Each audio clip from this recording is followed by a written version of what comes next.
Hello, beautiful people, and welcome to Who Let Us Adult, where no topic is too taboo and no truth is too tangled.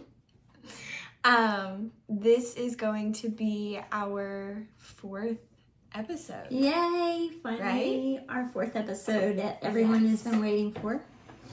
Yes. Including us. Yeah, we weren't really sure how long it was going to take until we could make this video. So, I'm super thankful that we're finally sitting down to do it. Mainly because I think I'm ready for it to be over. But just rip the band-aid off. Precisely. You cannot heal a wound until it's exposed, right? Yeah. So a lot of times wounds will fester if you don't let them come out. Yeah. So done with the festering. Yes. So that leads me to one of my gratitudes. Yes. Okay. Of course. So I am so thankful that you are just here, because it was just a couple months ago that we were worried that you might not even be here. That's so crazy to me. Oh my gosh. I know, and now like you're here, and I don't have that fear whatsoever, which I don't think is just a result of Theta Chamber. I think it's a result of the changes inside of you. Yeah. So I'm just thankful that you are here. I'm thankful that we saw that podcast that we did when we did, because I think it was kind of life-changing in for the you. Truth dictums. I mean, yeah, it was so crazy. It was crazy how fast it was going down that road, and then it was so crazy how fast it turned around.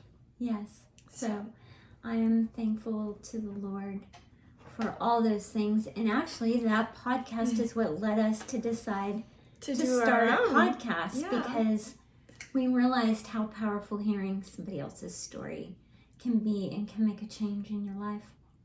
So that's super cool. And now we are here on episode 4. Yes. It's exciting. It's crazy. It's a whirlwind. Yes. But I'm actually so very thankful for all of the changes in my life. I'm thankful for stepping into this new chapter. I mean, there's so much in my life and of my life that has changed, and that makes me happy. Yeah. Beyond words. Yeah. Because, I mean, while I still know that I have a ways to go, I didn't know that I could feel this much relief. So, yeah, that's really good. It is so good. Yeah. So I am thankful. That kind of leads to this one. It's funny how that always works this way.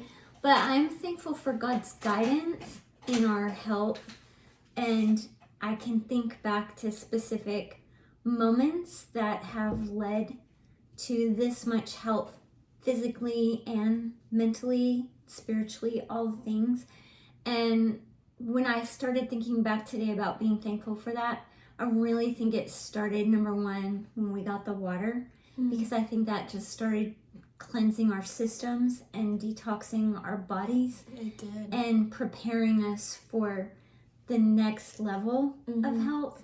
Because whenever we were doing that, that was opening our eyes to everything that was being coupled with the water. The foods that you could and couldn't eat, or the foods and drinks that you needed to cut out if you wanted to actually allow the water to help you. The water is the same as the therapy. You have to help it as much as it can help you. Yeah. So, I mean, it's just... And we had thought we were so healthy. And we were, compared to a lot, right? Always. But that just was such a turning point. And then from there, reading the book The Secret last year.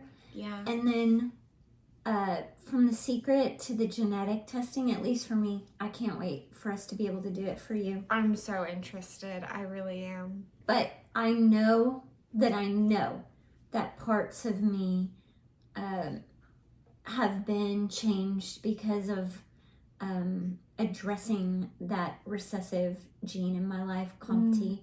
And so, and then here we are, with the Theta Chamber and it's just released so many things, and I just can't begin to say how thankful I am again that I'm on this journey and have just followed the path that, you know, has been set before us.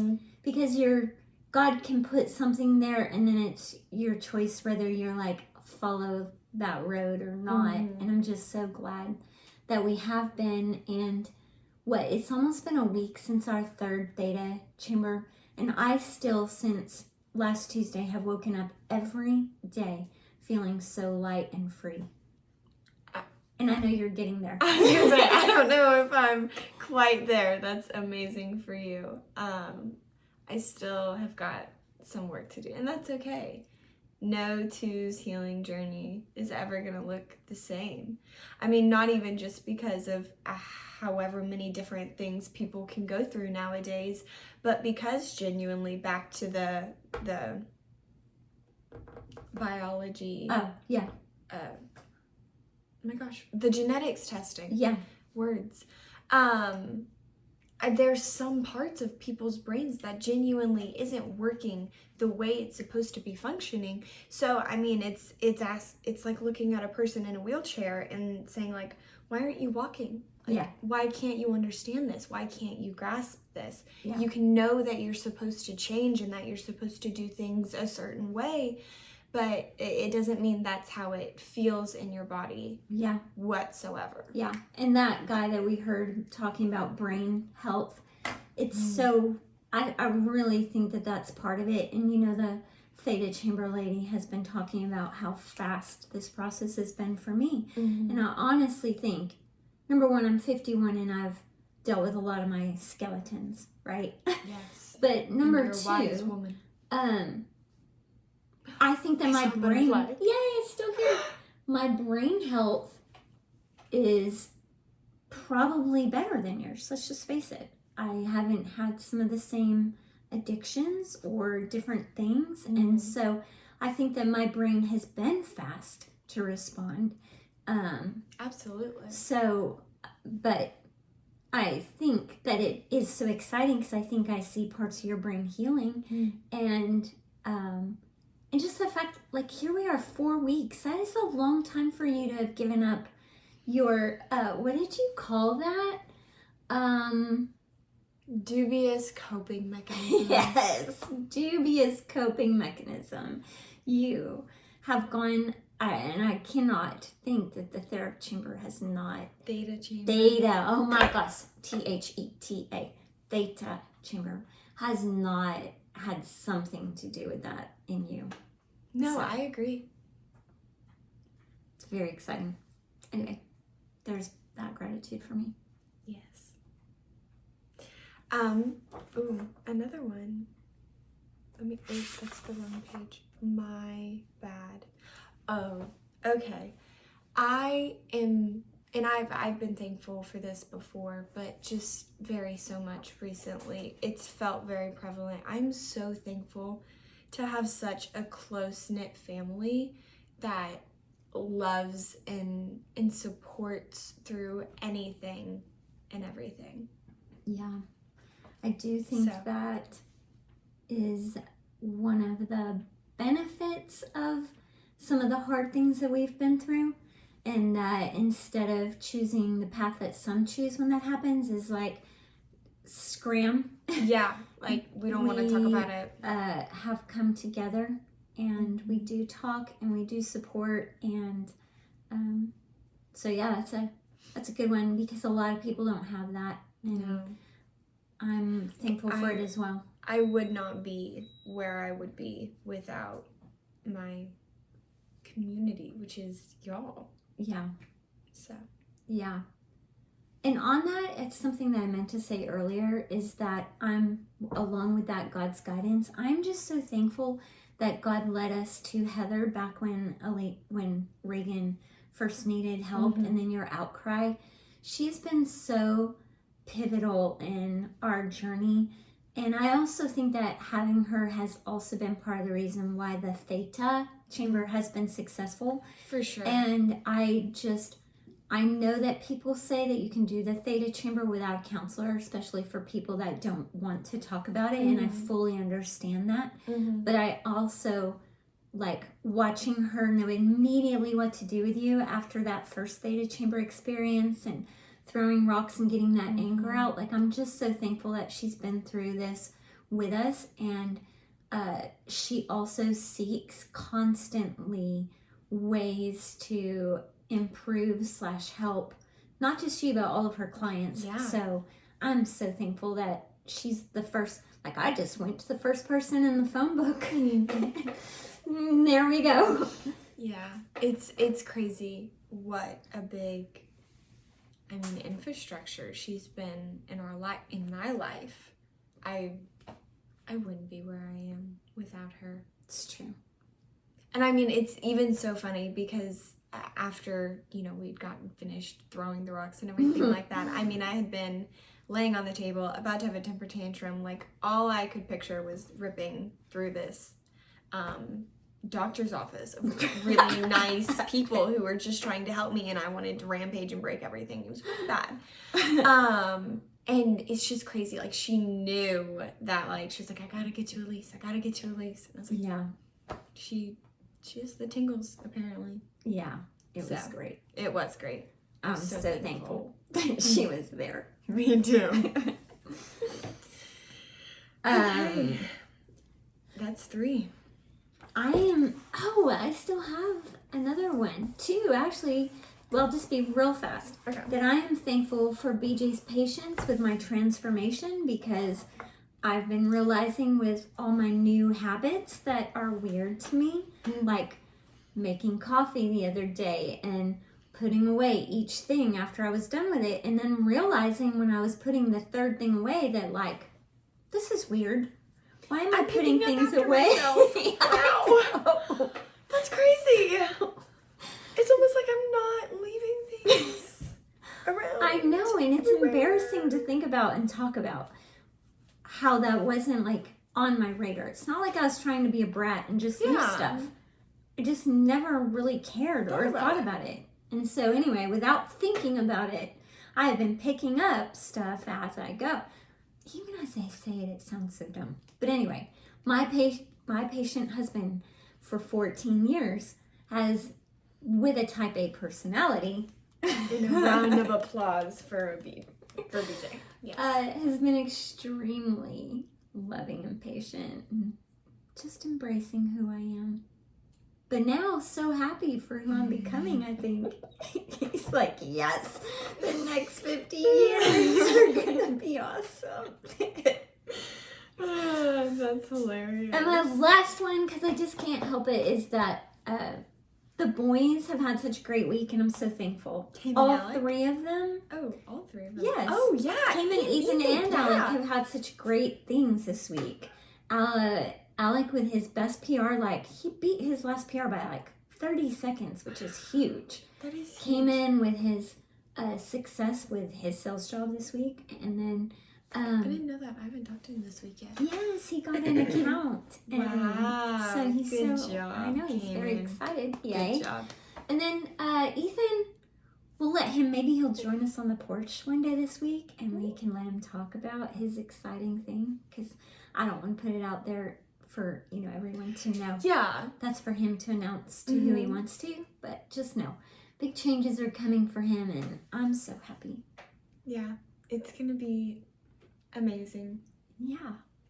And that's amazing for all of them. Oh, yeah. Okay. All right, well, I've procrastinated for you enough. I know. I was actually just wondering. I was like, is there anything else I can be grateful Is there for? anything? Yeah. The other day you're like, Mom's talking for 2 minutes, and now you're like, can you talk for 5 more? How many pauses can I take in a sentence before people are like, spit it out? Yeah. Okay. All right, well, we're all ears. We're all ears. So we left off the last time with me finishing up rather quickly about our journey through all of that pre-background. And I'm sure some other things will come up here and there, right? Mm-hmm. But for the most part, they get the gist of what was going on in our lives. And now you're going to talk about what was whatever going it on. is that you've decided to discuss amongst all of that. So I, for some time, and even still now, struggle with the idea of making this video. And I think partially, if I dig deep into it, it's because my first outcry was pointless. I mean, it didn't get me anywhere. Oh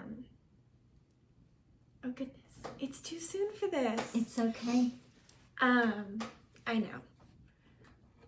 But I think also it's more so I struggle with what to say. I have a lot of gaps in my memories and a lot of things that I am constantly forgetting about my childhood because, I mean, you know, there was a long point in my life where I didn't want to talk about anything related to the other part of our family.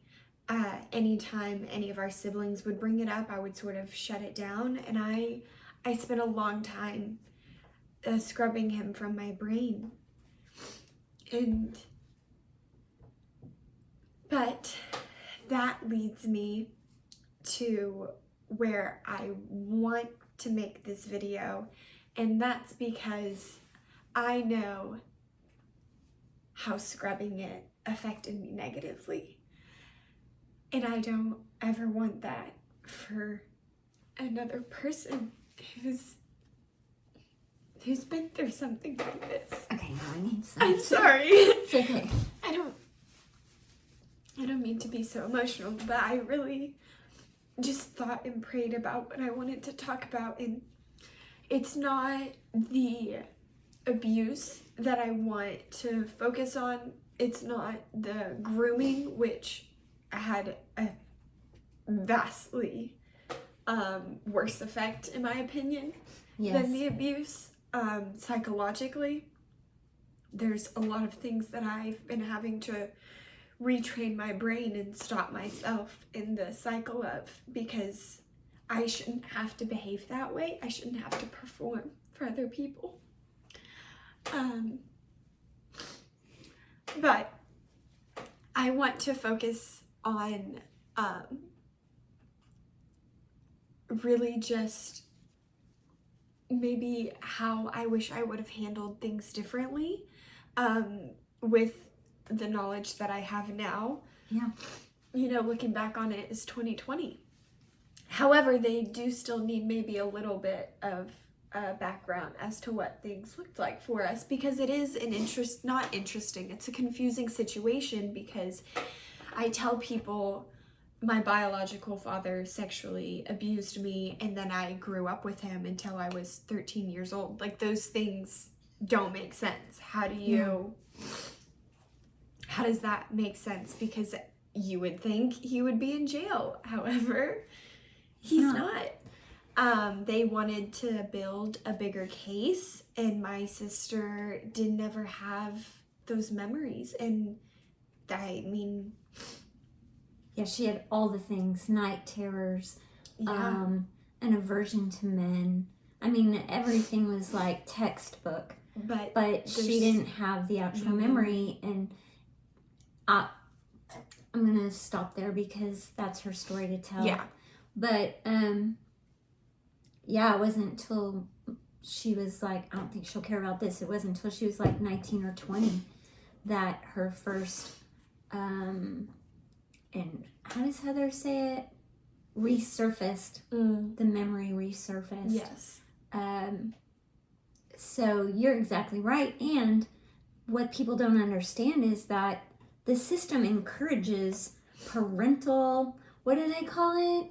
Parental, I don't know. Reconnection. Whatever it is the parental connection should always be encouraged. Preserved as long as it's quote unquote safe. So it's really, the system has no idea what they're doing to victims by making them go and stay So on the flip side, spiritual warfare, does the system have every idea what they're doing to children? Oh. That's a whole other thing. Anyway. I have something I don't want to ponder, to be honest. Anyway, carry on. Anyway, so it created for an interesting arrangement with us having to still see our father.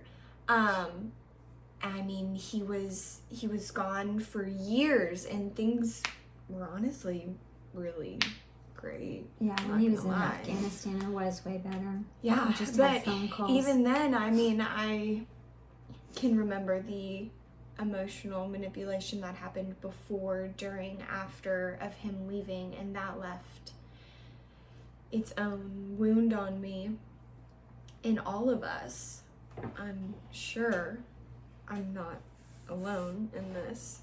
But I did not have my first realization or resurfacing memory until I was like 12 or 13. It was my 8th grade year. And leading up to that, I had been talking about not wanting to go over to go see him for quite some time, at least a year.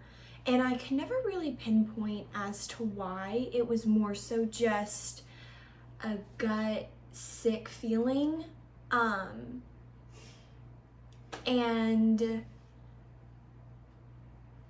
then, of course, there was the fact that I was 12, 13, and even before that, I spent a lot of my time in that household cooking, cleaning, and taking care of my younger siblings. So I wasn't a child whenever I was over there, and it was hard to go back and forth.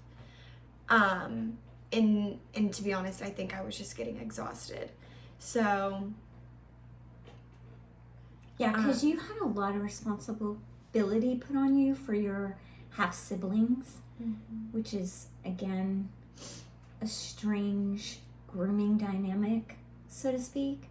But that year was really hard for us because I kept saying, why don't she want to go over there? Because I'm not allowed to say why I think she doesn't want to go over there. And I can't do anything for her to not go over there unless she tells me specifically something that would change the legality of her having to be there. And so, like, I would want to coax it out of you, and it was really difficult for me because he was so, I mean, we watched what he did when we just tried to get you guys for when Claire was being born. That was so ridiculous. That was just a taste, though, of how he was about his visitation time. I know. That's good. There's nothing to say about that except I know. Yeah. And then once I did, we were on a cruise. I had a dream, and we got back, and me and Heather made a plan, and I had, thankfully, a really amazing friend who helped me out and who I stayed with the first weekend because we didn't have anything in order for me to not have to legally go over there. Yeah. Because we didn't want to have to involve my brothers in stopping going over there. Because I mean, that's their father. And as weird as it is to say, I mean, he was my father too. I mean, I had two of them in my head. It's the ambivalence. Yeah. And I knew what it was like to suddenly lose that relationship. And I don't think that I wanted that for them if they didn't have to.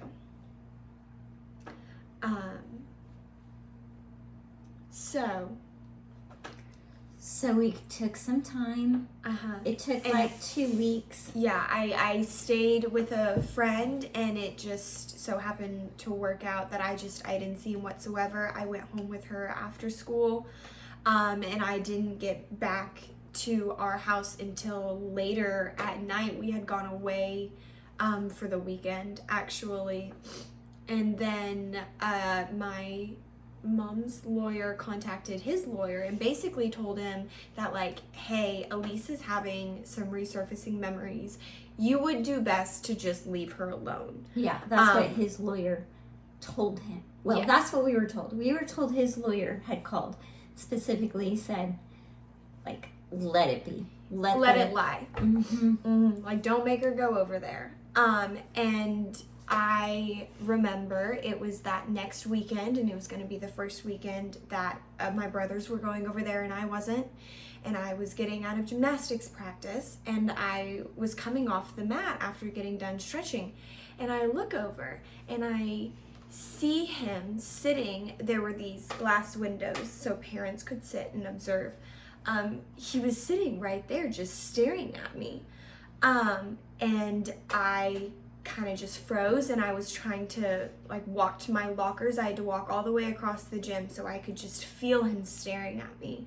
And I couldn't even make it. I turned around and I bolted for the back office to go see my coaches, and I immediately started crying, and I was hyperventilating, and I couldn't get anything out other than my dad's here. I'm not supposed to see him. Like, he's not supposed to be here to pick me up.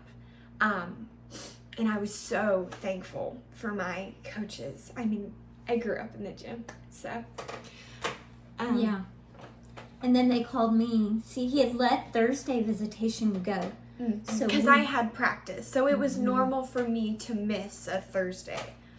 And he hadn't said anything about her not joining them for dinner or anything. So we thought that he was gonna let abiding by like kind of what the lawyer's advice was. Well, then BJ and I get a phone call from your coach, and she's like, I have Élise in the office, and she's freaking out, like crying. She's like, I've never seen her like this before. I'm not a crier, mind you. I'm not. No. I'm not. So we jumped in the car, and we get there. And what was weird is that his vehicle was parked up in the, like, there's like carport thing, yes. And it was parked right there, which was so weird. Well, it's not that weird because that's where he would usually park, but he would send one of my brothers in, usually my older brother, Ethan, to come collect me. It was a very quick exchange. Mm-hmm. You weren't there for very long. You were getting and you were going. But that's the thing, he never came in to come pick me up. Except for that day. Yeah. So what's also unfortunate is that it was Friday night fun night, and the line to get into the place was all the way out the door because there was people everywhere. And so a teacher, and I'm walking through, and all these kids are like, Miss Begum, and I'm trying to be like, hi, and maintain a like semblance of normalcy in front of all these people while making a beeline to the office. And I had to walk by your biological father and his wife, and they were both like, what's going on? We don't know why Élise is back there, and what's happening, and why are you here? You're not supposed to be here. And it was one of my first opportunities for the mama bear in me to finally be released. And I just calmly but firmly was like, oh, you know why I'm here. And I think that his wife truly maybe was confused. I'm not sure, but she looked confused. I don't know. I was like, you know why I'm here? Your lawyer told you why I am here. And you know I'm picking her up and that she's not going with you. And then he started this whole arguing thing. And so I just ignored it at that point, went into the office, And her coach was like, here, you can take her out the back door. Mm-hmm. And I'm just like, she was belligerently losing crying. herself. Like, not just crying, she was wailing and couldn't breathe. And so I get her around to the front, and we get into the car, and we're literally trapped in from the back. And like, because we had parked to where we could just drive forward. And we come out to find that he is standing there in front of the vehicle and won't move. So Lisa's losing it in the back of the seat, which we were in Reagan's car for some reason. I have no idea why. In that big hatchback. Like, everyone could see what was going on in that car. Yeah. And we're right up front next to the building. People were coming over. I thought BJ was going to lose it with some guy that was like, hey, can I help her? And he's like, I didn't really want to go into this story. Oh, sorry. I thought you were waiting for my part of it. Okay. No, you're good. You're good. You can get to the part of it. Anyway, the police came. Heather was called. She said to let the police officer know that he should call the district attorney so that he could know that this was a real thing. And eventually the police officer talked to him. There was a lot of drama in between that. But just, thankfully, I didn't end up having to go. Yeah. Once again, the Lord's hand was definitely in that situation, because the officer said that legally he would usually have to take me screaming and crying, and he's had to take children screaming and crying, which is terrible. It's awful, and once again just goes back to the fact that the system is flawed, but that's not the point of this video. One thing I do want to say is that's the first time your brothers knew, like, that something wasn't right. Yep. Yeah, we had to have a really big sit-down conversation after that. And that was not fun either, because we were all kids and you're dealing with a lot of big things and big emotions, and you don't have a big vocabulary or a big understanding. So it's all very unfortunate. I think I'm getting a little abrasive. It's okay. Well, hey, at least you're recognizing this time. You're just taking a moment to set it back, and it's okay. Like, that's the anger welling up. You're angry that it happened, that you were put there. You're angry that your brothers had to be exposed to it. There's so many things. Yeah. From that day. Yeah, there definitely was. Anyway, after that, we did get our legal restraining order. So that I didn't have to go over there anymore. Yeah. And then I never saw him again. Wow. Biological father. You did see him again when you started going to that church. That is true. I worked in children's ministry for a little while. And my half-siblings actually just so happened. They were not in the class that I worked with. And then actually my biological father ensured that they would never be in the class that I worked with. Which that seems a little suspicious to me. Why are you worried of your biological daughter being around your other children? But that's okay. That's up to the church's discretionary, I suppose. An episode for another day. Anyway. Okay. So, where was I back on track, because you're talking about giving them some background as to, like, what started happening once you started really, like, repressing and scrubbing his memory. Yes. Gosh, I picked up, I don't even know how many bad habits. Well, for a long while, not for a long while, because it unfortunately all kind of happened at the same time. I lost them, and then I lost gymnastics. And it wasn't until after I lost gymnastics that I really started to struggle with things. Because, I mean, my entire life I had had something healthy and positive to throw myself into. Yeah, and then your knee injury. And then that was taken away from me, so that was sad.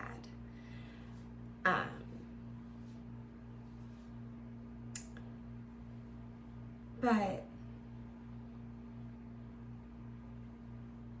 I mean, let's see. I think it was a good thing that I had good friends, because it wasn't until sophomore year that I sort of had, sophomore year of high school, I had like 2 years without therapy and without gymnastics, and I crashed and burned. Things got a little crazy. Had a bit of a crash out. It's okay. It happens to everyone. And then that led to drinking, partying, drugs. I picked up vaping. That's when that started.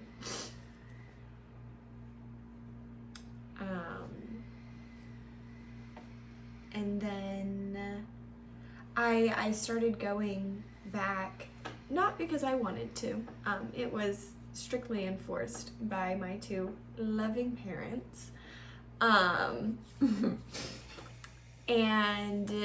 it took me a little while to break down and finally start recognizing the things that I needed to work on.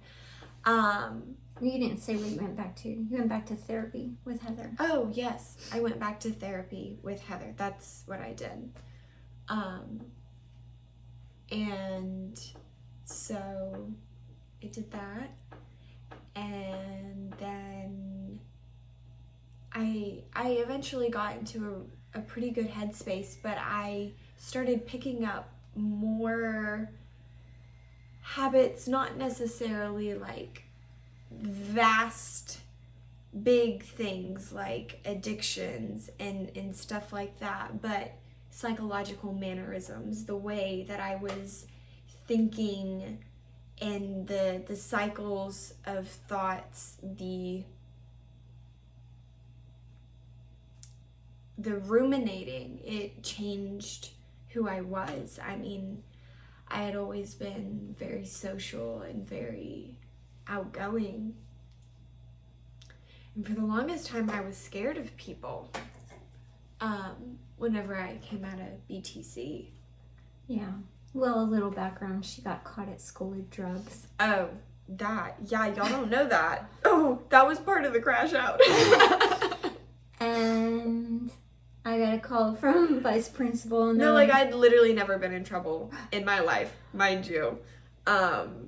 Yeah. And they were like, your daughter may or may not have been doing drugs at school today. 2 of her friends had to be taken to the hospital because of it. Only one did. Oh, sorry. I thought they both did. Actually, she might have been taken eventually. I don't know. Anyway, it doesn't matter. They couldn't prove They're that. fine, though, by the way. Yes, they are fine. But they couldn't prove that Élise had done it, but she was thrown under the bus. She was thrown under the bus. And so she came home and she lied to me about doing it. And then BJ asked her and she broke down and cried and told the truth. Anyway. Yeah, but that was... And honestly... a turning point. It was. And I'm going to say that... I'm thankful for it. I was thankful that it happened in high school while you were still here. Mm-hmm. Because I have there's no question in my brain that you probably would have experimented and done that maybe in college and without us there, and without the whole thing. Anyway, you went to BTC and that was very eye-opening for you. It was. And you realized, like, this is not the path that I want to be on. Or the person that I want to be. Yeah. Like, she went from doing drugs in school to being worried that she was going to break BTC dress code with her perfume and get in trouble. On 2 ends of the spectrum. Anyway. I used to. I'm working on it. Yeah. I am. So again, like, and then yes, I think coming out of BTC was hard for you. It was. Because you had that shame on you and a fear of judgment. Yeah. And I got so comfortable in my little bubble. Yeah. Which I tend to do that. But yeah. That's okay. I have had a couple really pivotal points in my life that have happened the exact times that I need them the most. And it's so interesting because, I mean, I've never really, I thought that I had, but I don't know. I just feel like everything has happened so perfectly timed. I mean, the work that God has done in my life is insane. Yeah. He has got his hands full. My goodness. But I say that to say there have been just a couple of crash outs. There was my sophomore year in high school. There was my sophomore year in LSU, and that was more so I was really sad. I was really sad. And I that was whenever I realized that it was time for me to start recognizing the fact that I still had issues from my biological father, and that was a really hard pill for me to swallow. I'm looking at the time and it's 40 minutes. I really, really did not want to have to do 2 parts, but does this have to be 2 parts? Have I encaptured the gist? Even though I just stopped my story halfway through, I do apologize. No, I mean, you came home from LSU because of recognizing it. Yeah. You wanted to get back into counseling, but you just kind of dabbled again. I think I was scared of looking underneath the rug, to be quite frank, as soon as I was faced with the fact that I was like, oh my gosh, I have to talk about this, I have to think about this again, I have to start this up again, and yeah, it's exhausting. But living life the other way is more exhausting in other ways than you can imagine. Yeah. So pick your poison. But there was that one, so I just dabbled. I didn't really dig in like I was supposed to. And then I went to Georgia. Yeah. And which again was kind of like a flea. It was. I tend to pack up. I used to. How do I say that without speaking that over myself? I think maybe you would say I'm creating new habits for myself. Yes. How's that? At the time, I had a bad habit of fleeing, of leaving, ignoring. And so that got me into a bit of hot water, to make a very long story very short. I mean, that's probably its own story when you're ready. Yeah. And so then, I came home drenched in tears with my tail between my legs, basically. Not for a lack of I couldn't support myself, but emotionally and physically, and the path that I was going to, it was not good. And so you know what, I'm just so thankful that at times when I know I'm I need help, I've never at that point I've never hesitated to come to y'all or to go to one of my siblings, because Reagan was actually the first person that I called when I had gotten home from work that last day, and I had broken down in the car and I'd cried for 2 hours before I called Reagan, and I was like, what do I do? And she walked me through it. And then I came home and I talked to you. So yeah.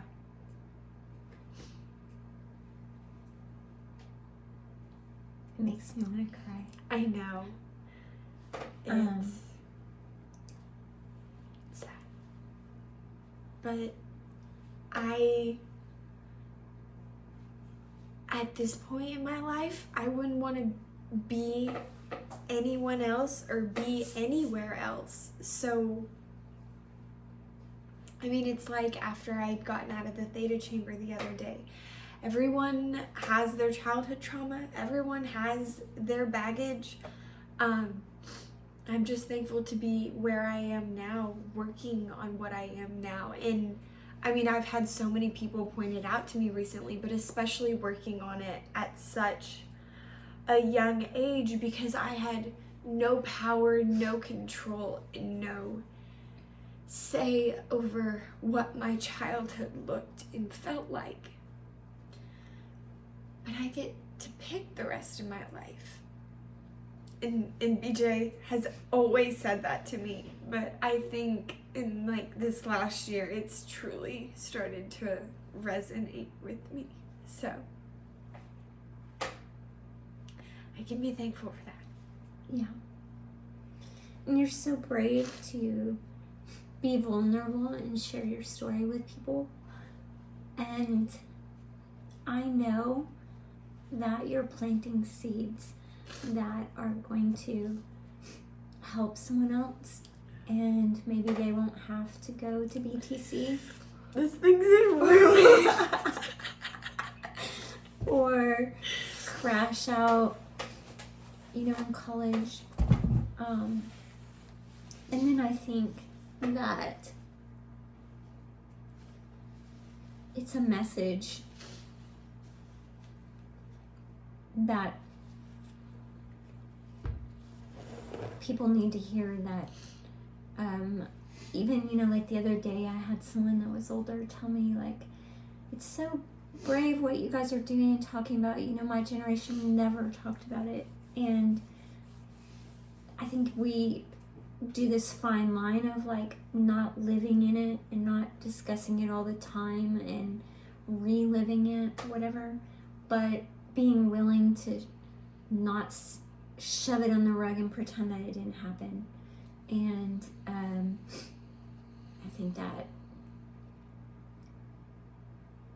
I just think that your story is going to help people, and I'm glad that you've decided to share parts of it. I hope, because that's really all that I want. That's all that we've really gone into this with, like, the intention of. Yeah. Is to just either make someone feel more comfortable, or to understand something a little bit better, or to know that it's okay that you don't understand. Yeah. Yeah. Just, I think my last takeaway before we end is that Heather said it really good the other day. She was talking about that we've been conditioned that anger is a bad emotion, and we suppress it because we feel like, oh, we shouldn't be angry at that person, or we shouldn't this. Mm-hmm. And I think that like even today you've seen it's okay to be angry about things that were stolen from you, and it's okay for me to be angry that things were stolen from you guys, but that we're not going to keep it repressed anymore, and we're going to be free of it. And that is one of our new dictums. It's one of mine, and it is, I am free. Just plain and simple, I am free. There's so many things that I want to be free of, but I think maybe that's one of your new dictums too, is just, I'm free. Yeah. We don't even have to name all the things. Very true. So, we do not know what episode 5 is. Not a clue. Not a clue. I'm so sorry. But we have some time to figure that out. We're thankful that you joined us today and listened to my sweet girl's story. Yes, and thank you. And that you were patient with her for her story. And It's much appreciated. Goodness. I'm sorry. What? The waterworks. God, you're so dramatic. I think we're gonna go eat chocolate. I have a bar The person that I hung out with last night got me that chocolate bar that's really good, the one with the sea salt. Oh, And yeah. I still have some. All If right. you want some. And Anyway, we are going to go have some chocolate. Y'all have a wonderful rest of your day. Try to find something to be thankful for. Yeah. Peace, love, toodles, and we're out. End.